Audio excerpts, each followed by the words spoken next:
কই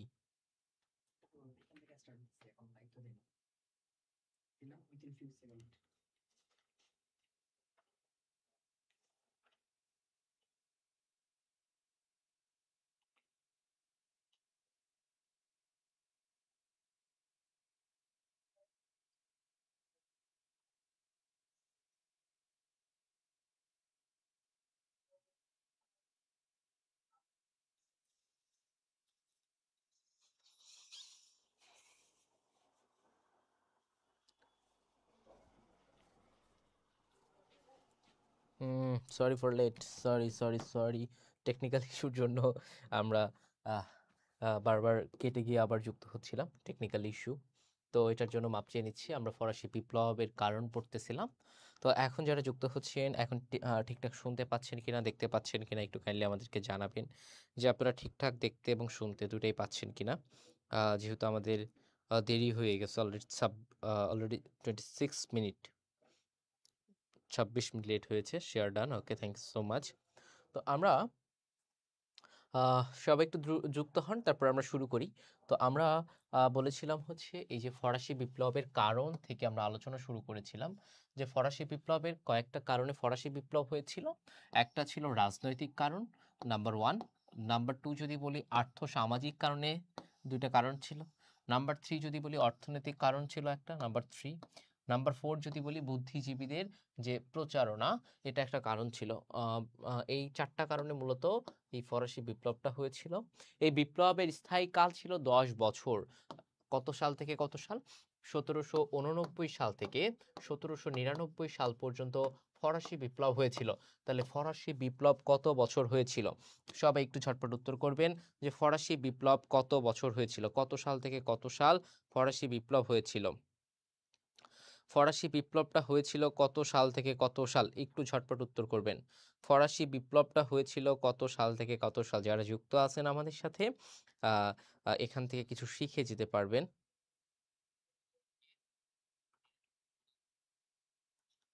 ফরাসি বিপ্লবের স্থায়ীকাল কত থেকে কত ছিল? একটু কাইন্ডলি জানাবেন, হ্যাঁ, একটু কাইন্ডলি জানাবেন যে ফরাসি বিপ্লবের স্থায়িত্বকাল কত ছিল, কত ছিল, কত থেকে কত ছিল। সবাই একটু জানাবেন।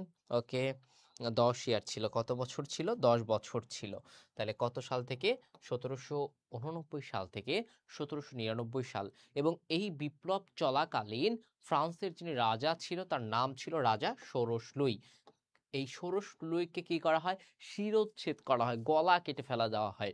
এই বিপ্লবী নেতা ছিল এই যে রবসপিয়র, ইনি বিপ্লবী নেতা ছিল। রাজা ষোড়শলুইকে জনসম্মুখে গিলোটিন দ্বারা, এটা থাকে, কি দ্বারা শিরোচ্ছেদ করা হয়? গিলোটিন দ্বারা শিরোচ্ছেদ করা হয়। তাহলে রাজা ষোড়শলুইকে কি দ্বারা শিরোচ্ছেদ করা হয় বলেন তো সবাই? রাজা ষোড়শলুইকে শিরোচ্ছেদ করা হয় কি দ্বারা? মানে গলাটা কেটে ফেলা হয় কি দ্বারা? শিরোচ্ছেদ করা হয় কি দ্বারা বলেন তো? শিরোচ্ছেদ করা হয় কি দ্বারা? সবাই একটু লেখেন। গিলোটিন দ্বারা। কি দিয়ে? গিলোটিন দিয়ে শিরোচ্ছেদ করা হয়, গিলোটিন। রাজা ষোড়শলুইকে কি দ্বারা শিরোচ্ছেদ করা হয়? এই গিলোটিন দ্বারা শিরোচ্ছেদ করা হয়। সবাই একটু ঝটপট লেখেন, কি দ্বারা শিরোচ্ছেদ করা হয়? গিলোটিন দ্বারা শিরোচ্ছেদ করা হয়। দেখেন এই যে সেম কথাটা লিখেছে। এই বিপ্লবের স্লোগানটা কি ছিল? এই বিপ্লবের স্লোগান ছিল হচ্ছে স্বাধীনতা, সাম্য, ভ্রাতৃত্ব। যদি বিউপিতে পরীক্ষা দেন, লিবার্টি, ইকুয়ালিটি অ্যান্ড ফ্রেডমেন্ট,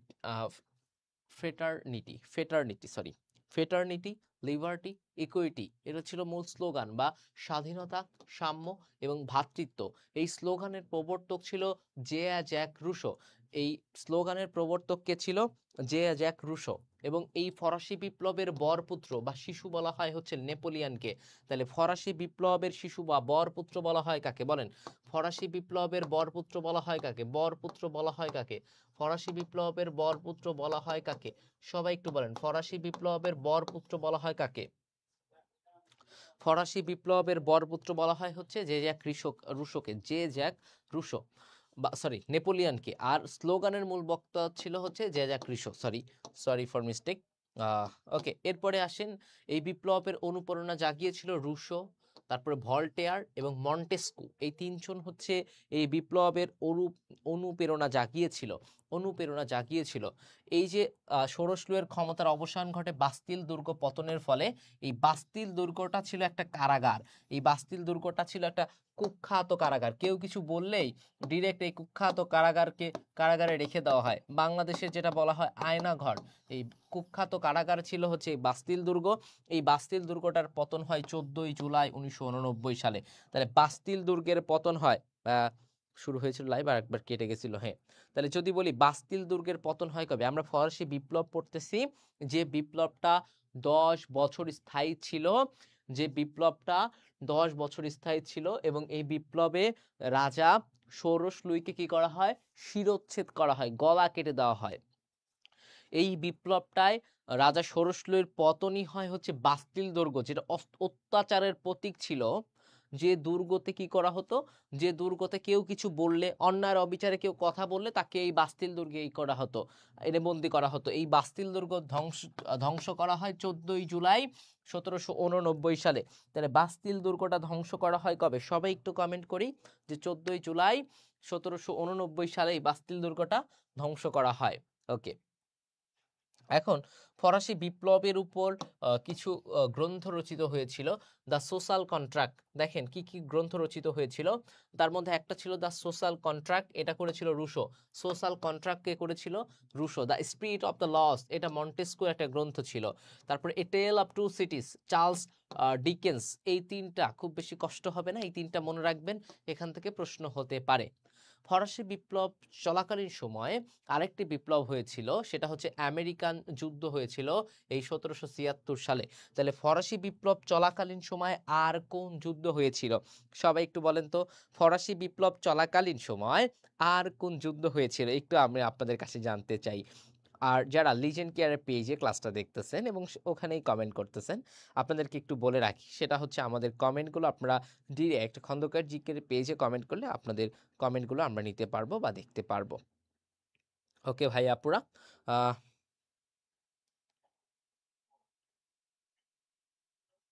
ঝটপট একটু যুক্ত হন আমাদের সাথে,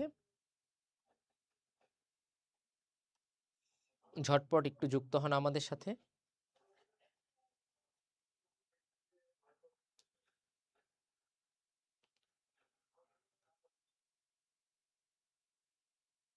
আচ্ছা, খন্দকার জিকের পেজটা হয়ে গেল। ওকে ওকে ওকে ওকে ওকে ওকে ওকে ওকে, আমেরিকান যুদ্ধ, ইয়েস।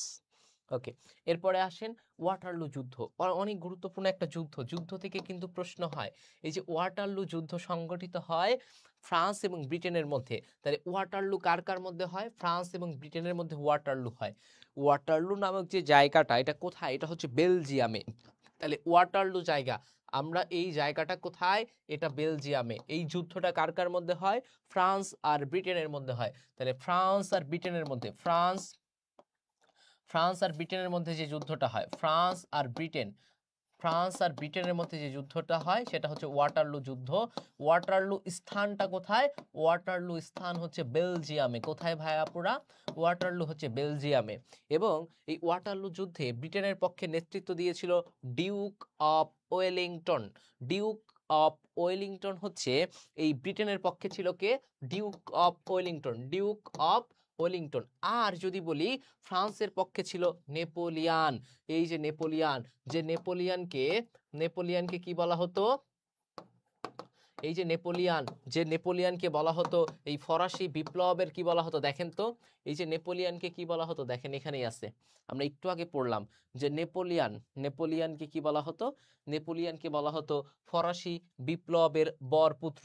ফরাসি বিপ্লবের বরপুত্র কে ছিল, নেপোলিয়ান। এই নেপোলিয়ান কোন কোন যুদ্ধে নেতৃত্ব দেয়, বলেন কোন যুদ্ধে ফ্রান্সের নেতৃত্ব দেয়, সবাই একটু বলেন, এই নেপোলিয়ান কোন যুদ্ধে ফ্রান্সের নেতৃত্ব দেয়। থার্ড টাইম থাকলে এক্সাম দিতাম। আচ্ছা, মিহি বলেছে ভাল লাগতেছে না ভাই। কি খবর মিহি, কেমন আছো সাপু? আমি যদি বলি এই যে নেপোলিয়ান নেপোলিয়ান যেটাকে ফরাসি বিপ্লবের বরপুত্র বা শিশু বলা হয়, এই নেপোলিয়ান কোন যুদ্ধের নেতৃত্ব দেয় একটু বলেন, কোন যুদ্ধের নেতৃত্ব দেয়? সবাই একটু ঝটপট বলবেন কোন যুদ্ধের নেতৃত্ব দেয়। যারা অন্য পেজে ক্লাস করতেছেন চলে আসেন খন্দকার জিকের পেজে, আপনাদের কমেন্টগুলো দেখা হচ্ছে খন্দকার জিকের অফিসিয়াল ফেসবুক পেজে। যারা লিজেন্ড কেয়ারের পেজে কমেন্ট করতেছেন তাদের কমেন্ট আমরা দেখতে পাচ্ছি না। আপনারা খন্দকার জিকের পেজে কমেন্ট করলে আমরা আপনাদের কমেন্টগুলো নিতে পারবো, দেখতে পারবো। ওকে, আসেন ভাই আপুরা, আমরা ওয়াটারলু যুদ্ধে ছিলাম। এই যে ওয়াটারলু যুদ্ধ, আহ কই গেল রে ভাই, এই যে ওয়াটারলু যুদ্ধে দেখেন আমরা দুইজন নেতৃত্ব দানকারী পাইলাম, একজন হচ্ছে ডিউক অফ ওয়েলিংটন পাইলাম, আর একজন নেপোলিয়ান পাইলাম। এই ওয়াটারলু যুদ্ধে নেপোলিয়ান পরাজিত হয় 1815 সালে, এবং পরাজয়ের জন্য দ্বিতীয়বার নির্বাসনে দেওয়া হয় সেন্ট হেলেনা দ্বীপে। তাহলে কোন দ্বীপে নেপোলিয়ানকে নির্বাসন করা হয়? কোন দ্বীপে? দেখেন আমাদের বাংলাদেশের ছবিগুলো বা সিনেমাগুলোতে বলা হয় কি বনবাসে দেওয়া, ঠিক তেমনি আগেকার রাজারা যদি যুদ্ধে হেরে যেত তাদেরকে বিভিন্ন দ্বীপে কি দেওয়া হতো? নির্বাসনে দেওয়া হতো। তাইলে এনাকে কোন দ্বীপে নির্বাসনে দেওয়া হয় একটু বলেন না ভাই। এই যে ওয়াটারলু যুদ্ধে হেরে গেল আহ, নেপোলিয়ান, এই নেপোলিয়ান হেরে যাওয়ার পরে কোন দ্বীপে এনাকে নির্বাসনে দেওয়া হয়? সবাই একটু আপনাদের কমেন্ট দেখতে চাই, কোন দ্বীপে এনাকে নির্বাসনে দেওয়া হয় একটু সবাই বলবেন, কোন দ্বীপে নির্বাসনে দেওয়া হয়? সবাই একটু জানতে চাই আপনাদের কাছে, সবাই একটু কমেন্ট করবেন যে কোন দ্বীপে এনাকে নির্বাসনে দেওয়া হয়।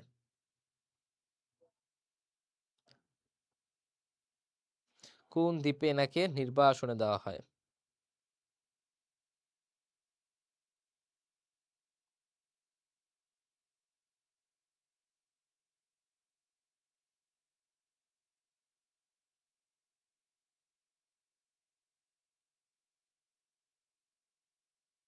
সবাই একটু বলেন কোন দ্বীপে নির্বাসনে দেওয়া হয়। ওকে, আসেন সামনে আগাই আমরা। সামনে কি আছে দেখেন, সামনে আছে হচ্ছে শতবর্ষী ব্যাপী যে যুদ্ধটা হয়েছিল, শতবর্ষ ব্যাপী সেই যুদ্ধটা আমরা একটু দেখি। যে যুদ্ধটা হয়েছিল 1337 থেকে 1453 পর্যন্ত, এবং এই দুইটা পক্ষ ছিল, এটাও ফ্রান্স এবং ব্রিটেন বা ইংল্যান্ডের মধ্যে এই যুদ্ধটা হয়েছিল। কারণ ছিল ব্রিটেনের রাজা তৃতীয় এডওয়ার্ড ফরাসি সিংহাসনের উত্তরাধিকারী চাওয়ার কারণে এই যুদ্ধটা হয়েছিল শতবর্ষব্যাপী। পরীক্ষায় থাকে শতবর্ষব্যাপী যুদ্ধ কত সাল থেকে কত সালে হয়েছিল?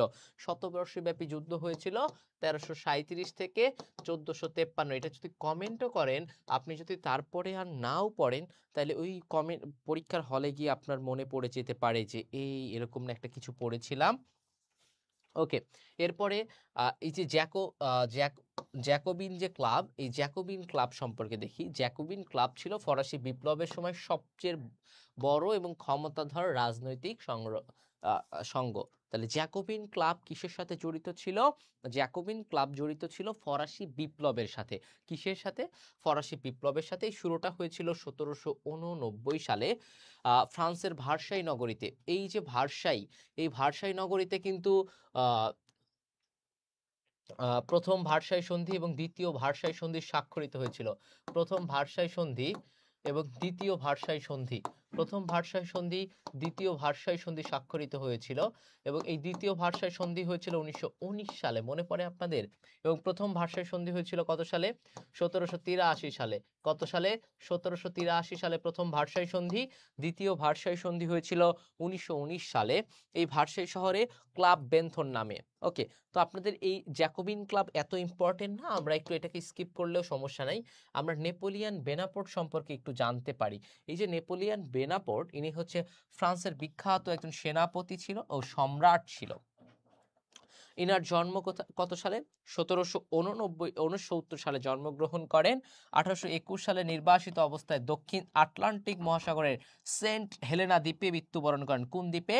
সেন্ট হেলেনা দ্বীপে।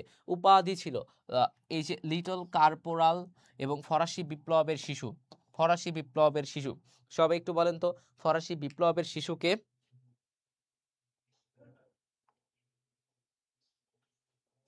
ওকে, সবাই একটু বলেন তো ফরাসি বিপ্লবের শিশু বলা হয় কাকে?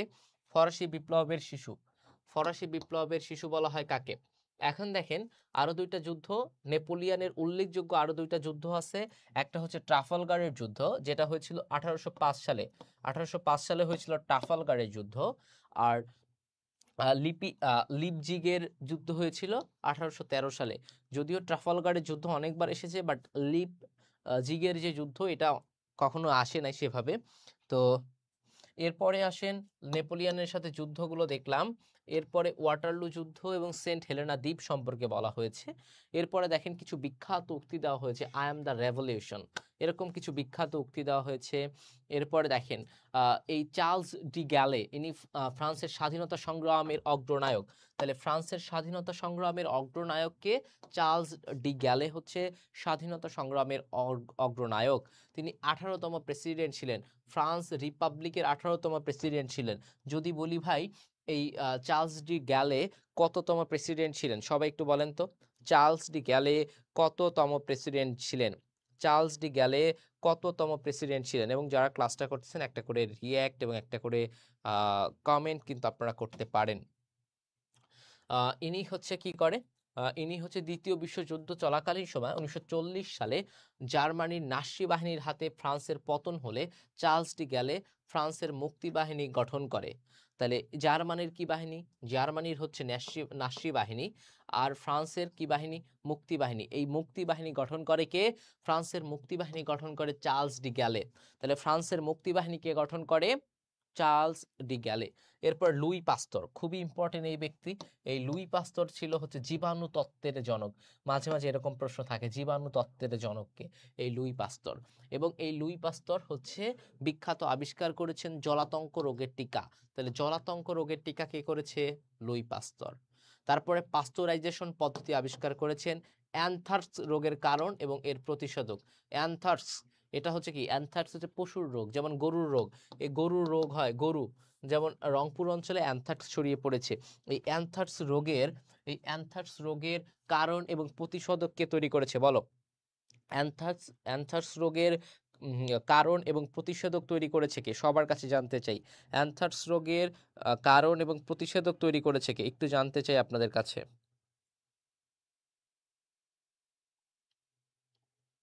অ্যানথ্রাক্স রোগের কারণ এবং প্রতিষেধক, অ্যানথ্রাক্স রোগের কারণ এবং প্রতিষেধক তৈরি করেছে কে? একটু জানতে চাই। অ্যানথ্রাক্স রোগের কারণ এবং প্রতিষেধক তৈরি করেছে কে? একটু জানান আমাদেরকে।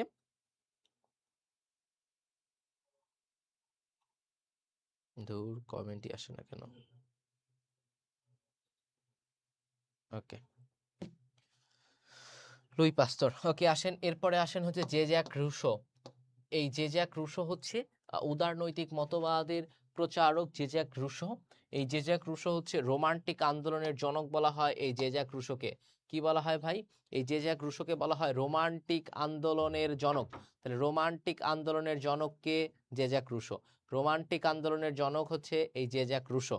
এবং ফরাসি বিপ্লবের স্লোগান এই যে লিবার্টি, ইকুইটি অ্যান্ড ফেটার্নিটি, এই যে ফরাসি বিপ্লবের যে স্লোগান লিবার্টি, ইকুইটি এবং ফ্রেটার্নিটি, এই এই স্লোগানের প্রবর্তকও কিন্তু এই জে জ্যাক রুশো। এই স্লোগানের প্রবর্তককে? J Jacques Rousseau. তাহলে জে জ্যাক রুশো হচ্ছে এই স্লোগানের প্রবর্তক, রোমান্টিক আন্দোলনের প্রবর্তক, এই সবকিছু হচ্ছে জে জ্যাক রুশো। ওকে, তারপরে আসেন পরের পেজে যাই।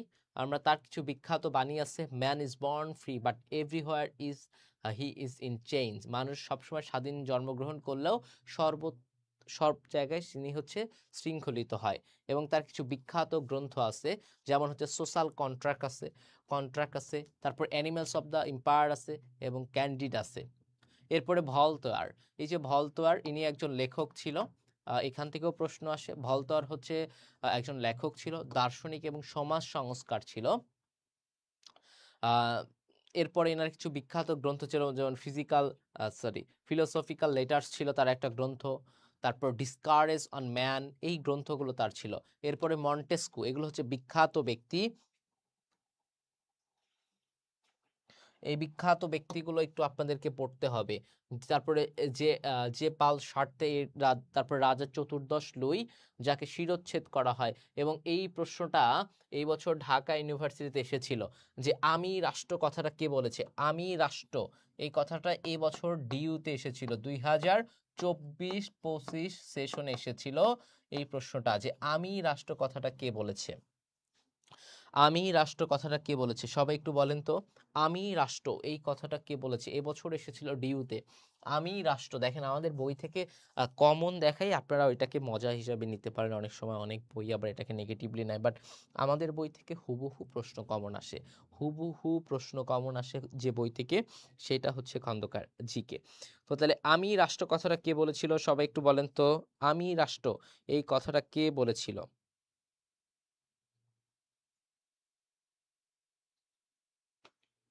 আমি রাষ্ট্র কথাটা কে বলেছিল একটু বলেন, সবাই বলেন। আমি রাষ্ট্র কথাটা কে বলেছিল। এরপরে ফ্রান্সের কিছু বিখ্যাত স্থান বা স্থাপত্য নিদর্শন আছে, যেমন আমরা যদি বলি এলিসি প্রাসাদ। এলিসি প্রাসাদ হচ্ছে ফ্রান্সের রাজধানী প্যারিসে অবস্থিত, এটা প্রেসিডেন্টের সরকারি বাসভবন। তাহলে ফ্রান্সের প্রেসিডেন্টের সরকারি বাসভবনটা কি, এল ই সি প্রাসাদ। এলইসি প্রাসাদ হচ্ছে ফ্রান্সের প্রেসিডেন্টের সরকারি বাসভবন। এরপরে বাস্তিল দুর্গ, যে বাস্তিল দুর্গটা হচ্ছে ওই যে বললাম কুখ্যাত কারাগার, যেখানে যেটার সাথে এই যে 14ই জুলাই এটাকে ধ্বংস করা হয়, ধ্বংস করার মাধ্যমে ফরাসি বিপ্লবের হচ্ছে চতুর্দশ লুইয়ের পতন শুরু হয়। তো এই যে বাস্তিল দুর্গ, তারপরে এখানে আরেকটা মজার ব্যাপার আছে ফ্রান্সের, সেটা হচ্ছে এই ফ্রান্সে কিন্তু আইফেল টাওয়ার রয়েছে। কি রয়েছে, আইফেল টাওয়ার রয়েছে কোথায়, ফ্রান্সে। আইফেল টাওয়ার কোথায় বলেন তো, আইফেল টাওয়ার হচ্ছে ফ্রান্সে। এটা কোন নদীর তীরে, প্যারিসে সিন নদীর তীরে হচ্ছে আইফেল টাওয়ার। এবং আইফেল টাওয়ারটার কথা ছোটবেলায় কতই না শুনেছি, তাই না? ছোটবেলায় কতই না শুনেছি এই প্যারিসের সিন নদীর তীরে আইফেল টাওয়ারের কথা। আচ্ছা, এইটা উদ্বোধন করা হয় কবে, এইটা উদ্বোধন করা হয় হচ্ছে 1889 সালে। এই আইফেল টাওয়ারটা উদ্বোধন করা হয় ফরাসি বিপ্লবের 100 বছর পূর্তি উপলক্ষে। আমরা ফরাসি বিপ্লব কিছুক্ষণ আগে পড়ে আসলাম, সেই বিপ্লবের 100 বছর পূর্তি উপলক্ষে এই আইফেল টাওয়ারটা উদ্বোধন করা হয়।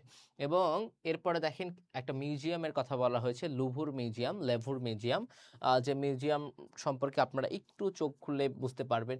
এরপরে ভিয়েতনাম ওয়াল, আমরা অনেক সময় ভুল করি যে ভিয়েতনাম ওয়াল ভিয়েতনামে দিয়ে দিব কিনা, বাট ভিয়েতনাম ওয়ালটা ফ্রান্সে অবস্থিত। ভিয়েতনাম যুদ্ধে নিহত ফরাসি সৈন্যদের, ভিয়েতনামে যে একটা যুদ্ধ হয়েছিল, এই ভিয়েতনাম যুদ্ধে যে ফরাসি সৈন্যরা নিহত হয়েছিল, এই নিহতদের স্মরণে ফ্রান্সে যে ওয়ালটা তৈরি করা হয় সেটা হচ্ছে ভিয়েতনাম ওয়াল।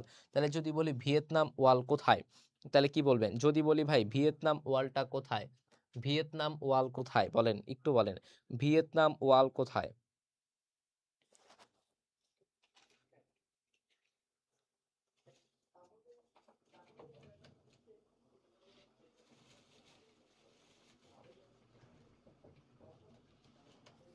আমরা যদি বলি ভিয়েতনাম ওয়াল কোথায়,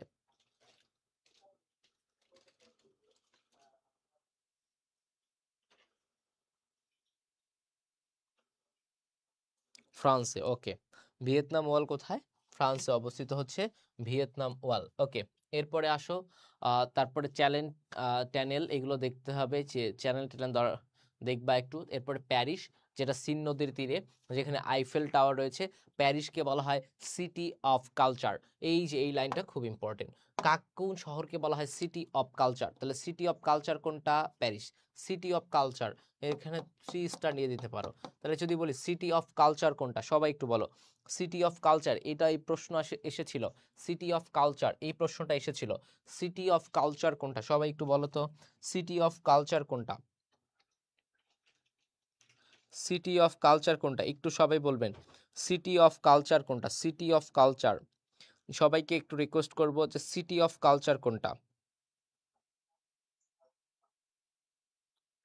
সিটি অফ কালচার হচ্ছে প্যারিস, সবাই বলেন সিটি অফ কালচার হচ্ছে প্যারিস। মানে লিখলে কি হবে, কমেন্টে যদি লিখেন তাহলে অনেক ক্ষেত্রে আপনি যদি তারপরেও পড়াশোনা না করেন, পরীক্ষার হলে গিয়ে আপনার মনে পড়ে যাবে আপনি লিখেছিলেন।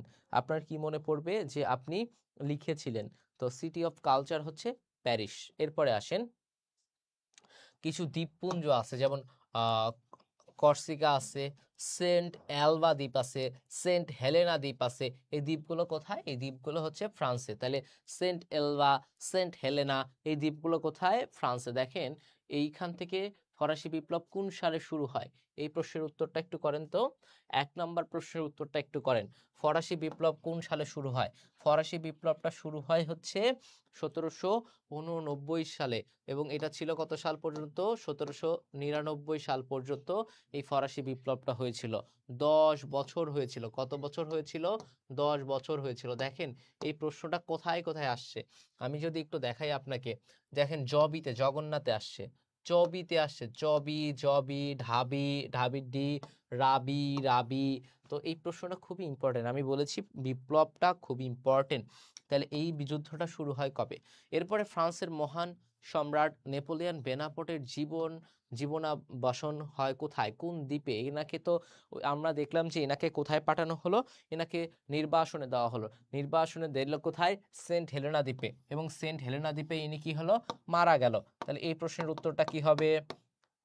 তাহলে এই প্রশ্নের উত্তরটা কি হবে সবাই বলেন তো। তাহলে এই যে নেপোলিয়নের জীবনটা শেষ হলো কোথায়? নেপোলিয়নকে কি বলা হতো? নেপোলিয়নকে বলা হতো ফরাসি বিপ্লবের বরপুত্র, তাই না? ফরাসি বিপ্লবের বরপুত্র বলা হতো। কোন যুদ্ধের ফলে এনাকে এই দ্বীপে দেওয়া হয়? ওয়াটারলু যুদ্ধের ফলে। কোন যুদ্ধের ফলে? ওয়াটারলু যুদ্ধের ফলে এনাকে নির্বাসনে দেওয়া হয়।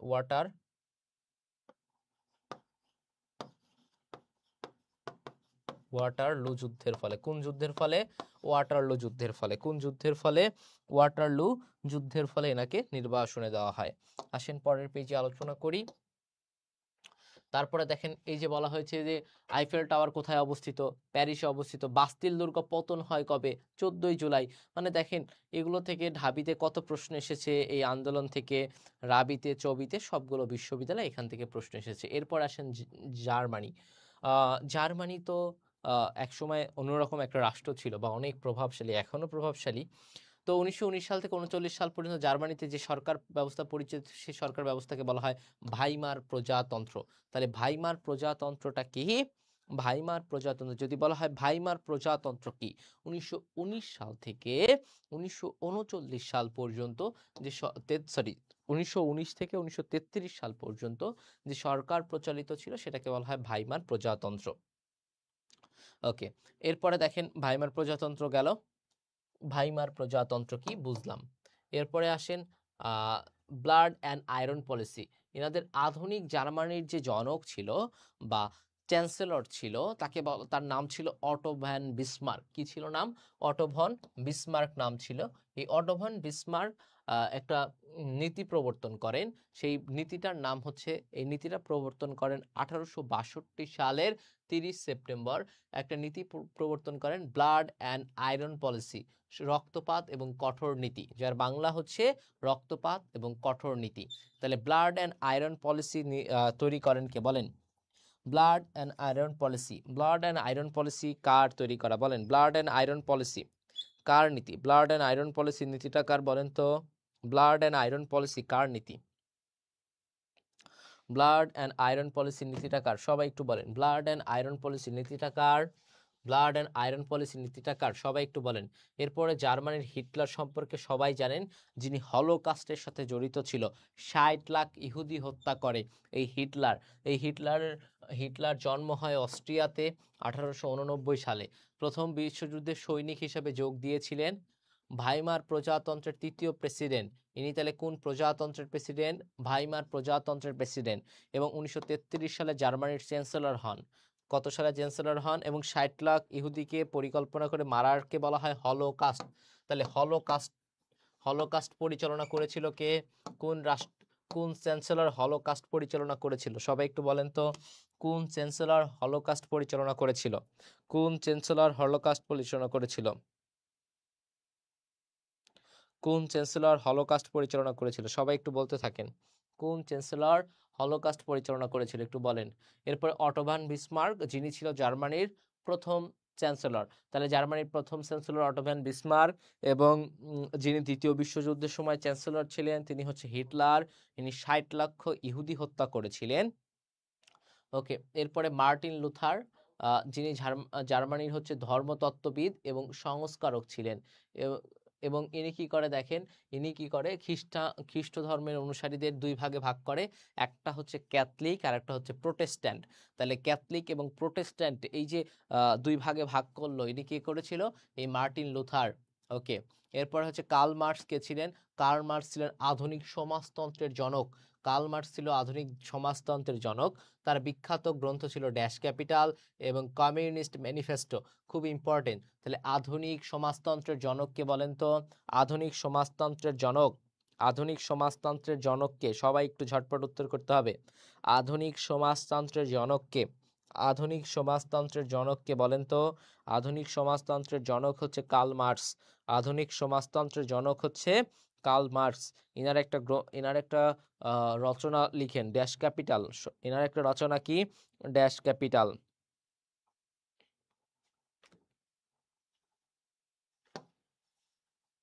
এরপরে আইনস্টন, যিনি জার্মান পদার্থবিদ ছিলেন, আইনস্টন। তারপরে অ্যাঞ্জেলা মেরকেল, যিনি প্রথম নারী চ্যান্সেলর ছিলেন, অ্যাঞ্জেলা মার্কেল। অ্যাঞ্জেলা মার্কেল কে ছিলেন? প্রথম নারী চ্যান্সেলর ছিলেন এই অ্যাঞ্জেলা মার্কেল। ওকে, এরপরে আসেন জার্মানির বিখ্যাত স্থাপত্য, যেমন বার্লিন প্রাচীর, অনেকবার শুনেছি। জার্মানি বিভক্ত হয় 1945 সালে, বিভক্তর জন্য 1961 সালে 13।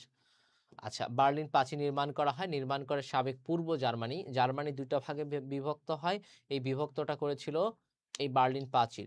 এরপরে হামবুর্গ, এটা হচ্ছে এলবে এবং আলস্টার নদীর তীরে অবস্থিত। হামবুর্গ জার্মানির একটি বৃহত্তম নদী বন্দর। পরীক্ষায় যদি থাকে জার্মানির বৃহত্তম নদী বন্দর কোনটা, তাহলে উত্তর কি দিবেন? জার্মানির বৃহত্তম নদী বন্দর হচ্ছে এই হামবুর্গ। এই জার্মানির বৃহত্তম নদী বন্দর কোনটা? হামবুর্গ। জার্মানির বৃহত্তম নদী বন্দর কোনটা, সবাই একটু বলেন। হামবুর্গ হচ্ছে জার্মানির বৃহত্তম নদী বন্দর। ওকে, প্রশ্ন প্রশ্ন প্রশ্ন, এত প্রশ্ন আর কোথায় দেওয়া আছে? ইতালি। এই ইতালিটা দেখতে কেমন জানেন? ইতালি দেখতে হচ্ছে অনেকটা লং শুট বা বুট জুতার মতো, এরকম এইরকম দেখতে। এটাকে বলা হয় ইউরোপের বুট। বুট বা দেখেন লং শু বলা হয়, বুট বা লং শু বলা হয় হচ্ছে ইতালিকে। এই ইতালিকে দেখতে কিসের মতো? ইতালিকে ছিদ্র করে দুইটা রাষ্ট্র আছে, এই একটা রাষ্ট্র, এই একটা রাষ্ট্র। একটা হচ্ছে ভ্যাটিকান সিটি, একটা হচ্ছে ভ্যাটিকান সিটি, আর একটার নাম হচ্ছে সান মারিনো। সান মারিনো, এই দুইটা রাষ্ট্র আছে ইতালিকে ছিদ্র করে। তাহলে ছিদ্রায়িত রাষ্ট্র কোনটা? ইতালি হচ্ছে ছিদ্রায়িত রাষ্ট্র। ইতালি হচ্ছে ছিদ্রায়িত রাষ্ট্র। জুতা তৈরির জন্য বিখ্যাত, এই জন্য এটা হচ্ছে লং শু বা জুতা বলা হয়। জুতা তৈরির জন্য ইউরোপের বুট বা লং শু বলা হয় ইতালিকে। ইউরোপের ছিদ্রায়িত রাষ্ট্র কোনটা? ইতালি। ল্যান্ড অফ মার্বেল বলা হয় কাকে? ইতালিকে। তারপর দ্বীপের নগরী কোনটা? ভ্যানিস। তাহলে ল্যান্ড অফ মার্বেল বলা হয় কাকে, সবাই বলেন তো? ল্যান্ড অফ মার্বেল বা লং শু বলা হয় কাকে? ল্যান্ড অফ মার্বেল বা লং শু বলা হয় কাকে, সবাই একটু বলেন। ল্যান্ড অফ মার্বেল বা লং শু বলা হয় কাকে? এবং এই যে ভিয়াস আগ্নেয়গিরিটা রয়েছে ইতালিতে, ভিয়াস আগ্নেয়গিরি কোথায়? ইতালিতে রয়েছে। তাহলে ইউরোপের লং শু বলা হয় কাকে? ইতালিকে। ইতালির কিছু বিখ্যাত ব্যক্তি রয়েছে, যেমন বেনিতো মুসোলিনি। এই বেনিতো মুসোলিনি হচ্ছে ইতালির ফ্যাসিস্ট রাষ্ট্রপ্রধান। ফ্যাসিস্ট রাষ্ট্রপ্রধান হচ্ছে ইতালির, এবং হিটলারের বন্ধু এবং সহযোগী ছিল। তাহলে ফ্যাসিবাদের প্রবর্তককে, এই যে ফ্যাসিবাদ আমরা বলি, ফ্যাসিবাদ কায়েম করেছে, এই ফ্যাসিবাদের প্রবর্তক হচ্ছে বেনিতো মুসোলিনি। তাহলে যদি বলি ফ্যাসিবাদের প্রবর্তককে, সবাই একটু বলেন তো? ফ্যাসিবাদের প্রবর্তককে, ফ্যাসিবাদের প্রবর্তককে, সবাই একটু বলেন। ফ্যাসিবাদের প্রবর্তককে,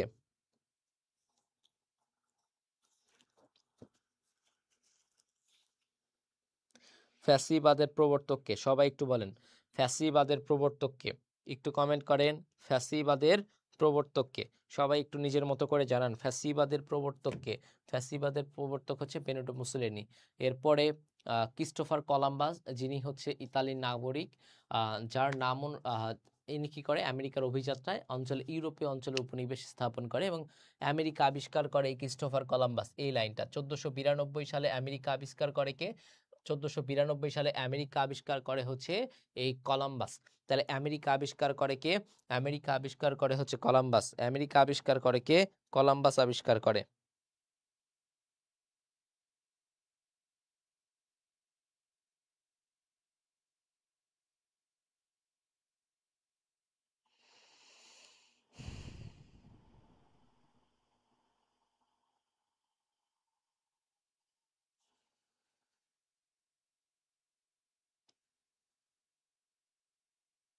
কে আবিষ্কার করে? তাহলে আমেরিকা আবিষ্কার করে কলাম্বাস। আমেরিকা আবিষ্কার করে কে? আমেরিকা আবিষ্কার করে হচ্ছে কলাম্বাস। আমেরিকা আবিষ্কার করে কে? আমেরিকা আবিষ্কার করে হচ্ছে কলাম্বাস। ওকে।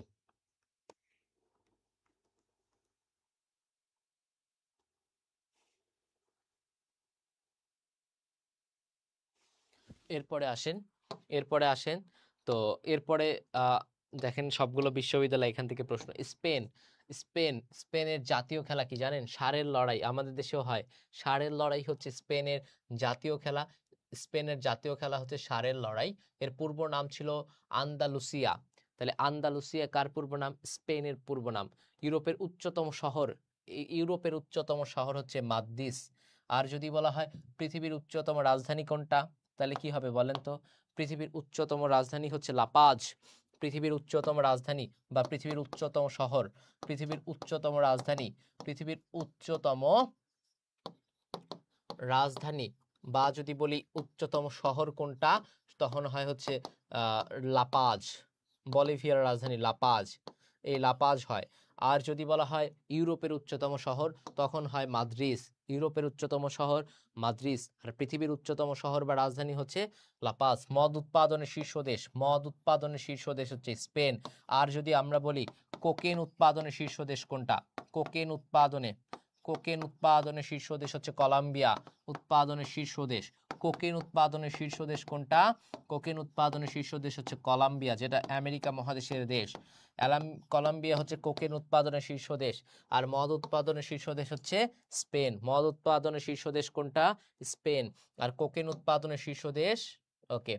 দেখেন এরপরে বলা হয়েছে যে স্পেনের জাতীয় ফুলের নাম red red carnation. Red carnation হচ্ছে। এবং এখানে কিছু বিখ্যাত ব্যক্তি ছিল, যেমন পাবলো পিকাসো, ইনি একজন চিত্রশিল্পী ছিল। এরপরে জেনারেল ফ্রান্সিসকো ফ্রান্সিস ছিল। এরপরে কিছু বিখ্যাত স্থান আছে, যেমন লায়লা দ্বীপ। এই হচ্ছে গেল হচ্ছে কি। এরপরে আসে নেদারল্যান্ড। ইউরোপের সমভূমি অধ্যাসিত দেশ হচ্ছে নেদারল্যান্ড। বিশ্বের বৃহত্তম ফুল রপ্তানিকর দেশ, একটু আন্ডারলাইন করেন, বিশ্বের বৃহত্তম ফুল রপ্তানিকর দেশ কোনটা? এই নেদারল্যান্ড। এবং এই নেদারল্যান্ডের পরিচিত হচ্ছে হল্যান্ড নামে, বা জাতিতে এরা ডাচ। এরা কিন্তু আমাদের এই ভারতবর্ষে এবং বাংলায় এসেছিল। জাতিতে এরা কি ডাচ।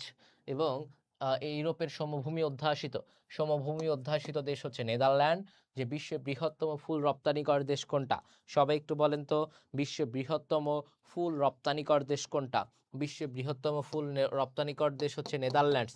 বিশ্বের বৃহত্তম, এই যে টিউলিপ কোন দেশের জন্য বিখ্যাত? দেখো, টিউলিপ এর দেশ বলা হয় এই নেদারল্যান্ডকে। টিউলিপের দেশ বলা হয় কাকে? নেদারল্যান্ডকে। ছবিতে আসছিল যে কোন দেশের নাগরিকদের ডাচ বলা হয়? নেদারল্যান্ডের নাগরিকদের ডাচ বলা হয়। তাহলে কোন দেশের নাগরিকদের ডাচ বলা হয়? একটু কমেন্ট করেন, ঝটপট কমেন্ট করেন। কোন দেশের নাগরিকদের ডাচ বলা হয়? কোন দেশের নাগরিকদের ডাচ বলা হয়? সবাই একটু লেখেন, কোন দেশের নাগরিকদের ডাচ বলা হয়? কোন দেশের নাগরিকদের ডাচ বলা হয়? সবাই একটু লিখেন, সবাই লিখেন। কোন দেশের নাগরিকদের ডাচ বলা হয়? ডাচ বলা হয় কোন দেশের নাগরিকদের?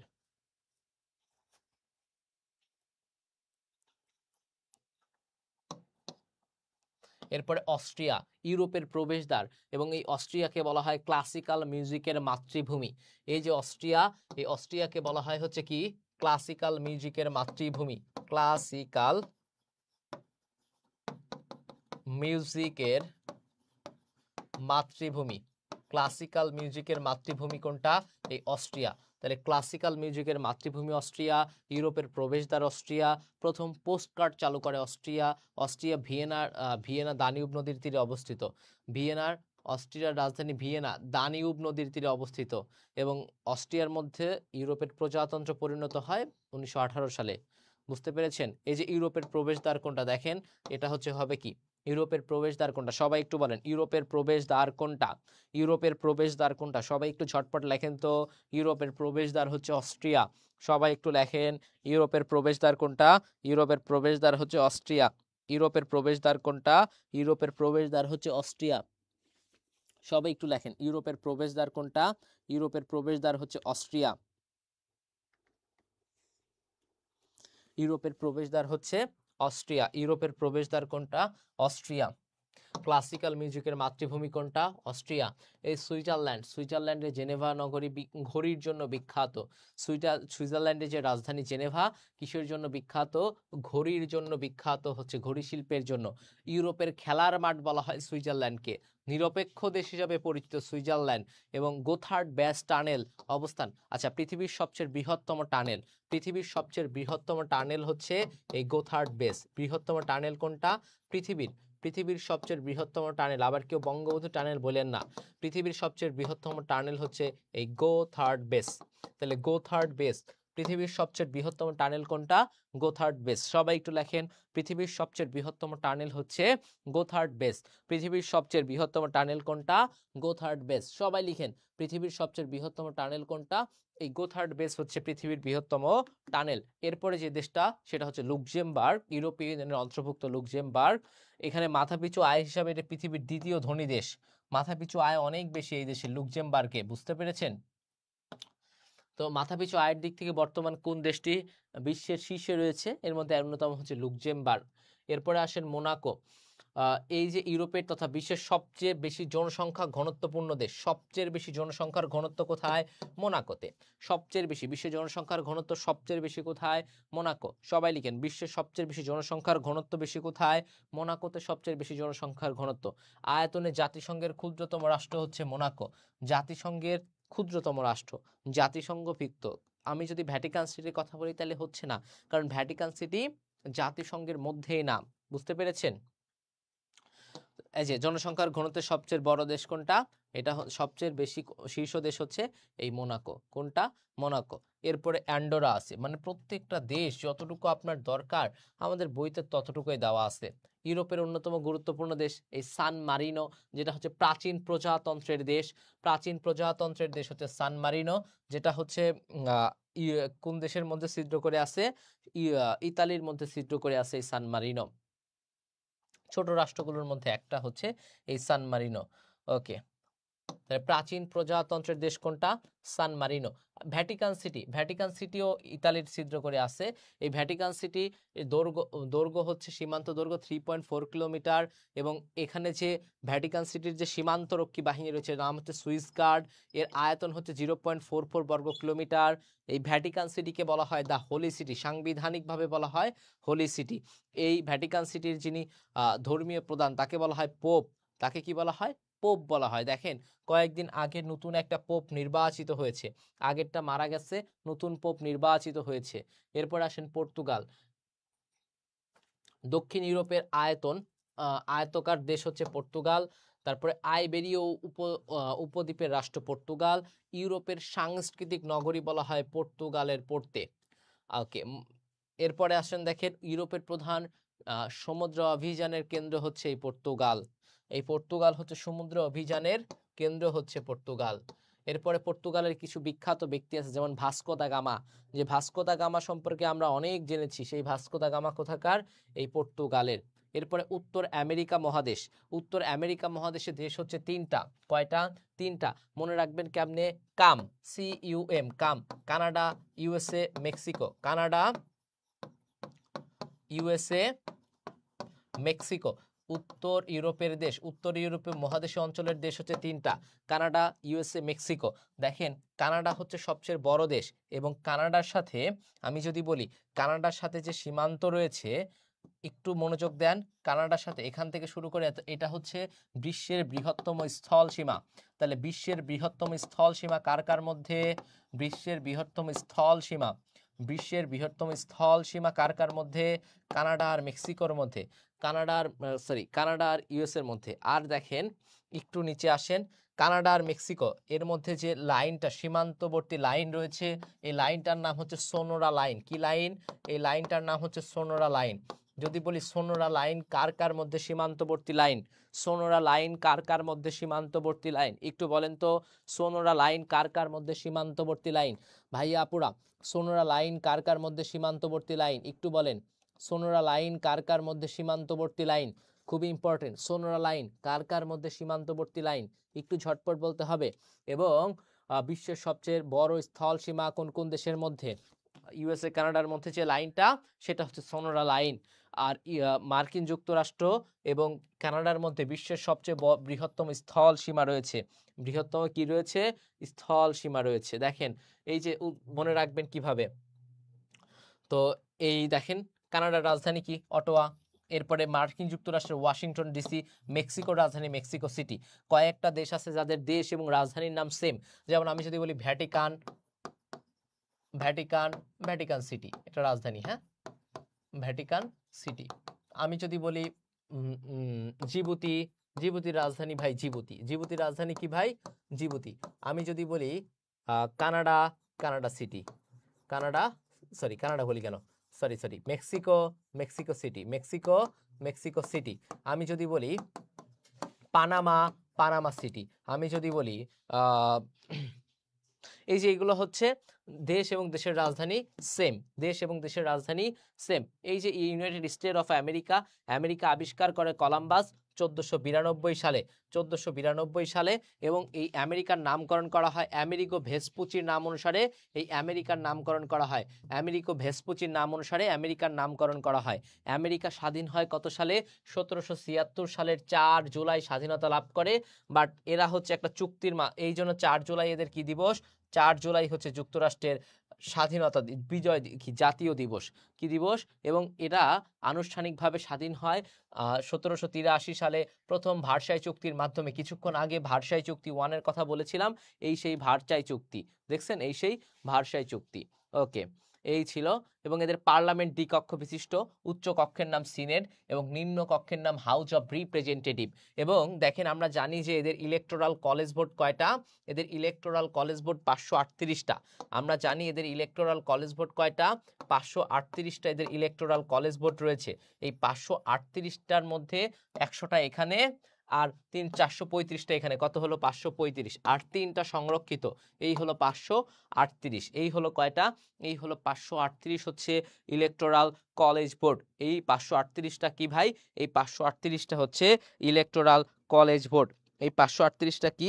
এই 538টা হচ্ছে ইলেকটোরাল কলেজ ভোট।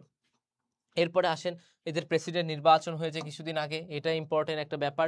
270টা যদি কেউ পায় সে নির্বাচিত হয়, 270টা পাইলে। এর মধ্যে ইলেকটোরাল কলেজ ভোটের মধ্যে সবচেয়ে বেশি ক্যালিফোর্নিয়াতে, যেখানে 55টা। দ্বিতীয় সর্বোচ্চ টেক্সাসে, যেখানে আছে 38টা। এগুলো ভাই আমাদের পেইড ব্যাচে আমি পড়াবো, একদম হুবহু বিস্তারিত পড়ায় দিব ইনশাল্লাহ। এগুলো স্লাইড দেখেও, বই দেখেও পড়াতে হবে না, আমি আমার নিজের মতো করে আপনাকে শিখাই দিব। আমাদের পেইড ব্যাচে যদি ভর্তি হন, এগুলো আমি নিজের মতো করে শিখাই দিব। এখানে উল্লেখযোগ্য যারা ছিল, আমি যদি বলি আমেরিকার প্রথম প্রেসিডেন্ট ছিল জর্জ ওয়াশিংটন, এটা পড়বেন। 16তম ছিল আব্রাহাম লিঙ্কন, এটা পড়বেন। ডোনাল্ড ট্রাম্প পড়বেন, বারাক ওবামা পড়বেন। আমাদের মহান মুক্তিযুদ্ধের সময় ছিল রিচার্ড নিক্সন, এনাকে পড়বেন।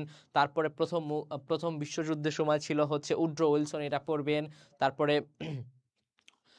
দ্বিতীয় বিশ্বযুদ্ধের সময় ছিল কে? Franklin D Roosevelt. এদের সম্পর্কে আপনাকে পড়তে হবে, এদের সম্পর্কে আপনাকে খুব ভালো করে পড়তে হবে। আমাদের বইতে বিস্তারিত দেওয়া আছে। আর আমি ভাই আরও চমৎকার করে পড়াবো ইনশাল্লাহ। আমাদের পেইড ব্যাচে যারা যুক্ত আছেন তাদেরকে আমি পড়াবো, আমি পড়াবো, কথা দিচ্ছি। এবং খুব চমৎকার করে আপনাদেরকে এগুলো শেখাবো, খুব চমৎকার করে এগুলো শেখাবো। আপনারা জানেন যে 2026 যে ফুটবল বিশ্বকাপ, এই ফুটবল বিশ্বকাপ কিন্তু এই কামে হবে, মানে কানাডা, ইউএসএ, মেক্সিকোতে হবে এই ফুটবল বিশ্বকাপ। এরপরে আসেন, দেখেন কানাডা, বিশ্বের দ্বিতীয় বৃহত্তম শহর কানাডা। এবং এই কানাডা হচ্ছে বিশ্বের দ্বিতীয় বৃহত্তম শহর। এবং কাগজ শিল্পে কানাডার স্থান প্রথম, মানে কাগজ, এখানে বাঁশ বেশি হয়, এই জন্য কাগজ শিল্পে কানাডা। এখানে একটা প্রদেশ আছে কানাডার, একটা অঞ্চল আছে কুইবেক অঞ্চল, কই গেল, কই গেল, যেখানে মানুষ ফ্রেঞ্চ ভাষায় কথা বলে। কুইবেক প্রদেশের মানুষ কোন ভাষায় কথা বলে? ফ্রেঞ্চ ভাষায় কথা বলে। খুবই ইম্পর্টেন্ট, কুইবেক অঞ্চলের মানুষ কোন ভাষায় কথা বলে? সবাই একটু বলেন, কুইবেক অঞ্চলের মানুষ। এবং আমাদের মহান মুক্তিযুদ্ধের সময় এই যে খুব সাবেক কানাডার প্রধানমন্ত্রী জাস্টিন ট্রুডোর বাবা পিয়েরে ট্রুডো ছিল আমাদের সেই সময় কানাডার প্রধানমন্ত্রী। এরপরে এরপরে আছে হচ্ছে উত্তর মধ্য আমেরিকার দেশ। মধ্য আমেরিকার দেশ হচ্ছে 7টা। এটা মনে রাখার উপায় হচ্ছে ভাই, বিজিপি খান, বিজিপি খান। ভাত খেয়েছেন, তরকারি খেয়েছেন, BGP Khan. B for Belize, G for Guatemala, P for Panama, K for Costa Rica, H for Honduras, A for El Salvador, এনতে নিকারাগুয়া। কয়টা দেশ? 7টা দেশ। মনে রাখার উপায় হচ্ছে এখানে আছে অন্যটা, আমি বললাম বিজিপি খান। দেখেন পানামার রাজধানী পানামা সিটি, নিকারাগুয়ার রাজধানী মানগোয়া, এল সালভেদর সান সালভেদর, গুয়েতেমালা সিটি, বেলিজ হচ্ছে বেলমোপেন, কোস্টারিকা হচ্ছে সান জুসে, জুসে লেখা আছে এখানে, আপনারা লিখবেন সান জুসে, সান জুসে, আর তেগুসিগালপা। আমি ভাই চমৎকার করে এগুলো আপনাদের পেইড ব্যাচে পড়াবো, তো এগুলো নিয়ে ভয় পাওয়ার কিছু নাই। আমরা যতগুলো পেজ আলোচনা করলাম বুঝেছেন কিনা একটু আমাদের কাইন্ডলি কষ্ট করে জানাবেন। সবাই ক্লিয়ার কিনা একটু জানান, সবাই ক্লিয়ার কিনা একটু জানান, সবাই ক্লিয়ার কিনা একটু জানান, কষ্ট করে জানান যে সবাই ক্লিয়ার কিনা। এই যতটুকু আলোচনা করলাম এতটুকু পর্যন্ত সবাই ক্লিয়ার কিনা একটু কষ্ট করে জানান। তাহলে মনে রাখার উপায় হচ্ছে BGP Khan, B for Belize, G for Guatemala, P for Panama, K for Costa Rica, H for Honduras, A for El Salvador, N for Nicaragua. বেলিজের রাজধানী কি?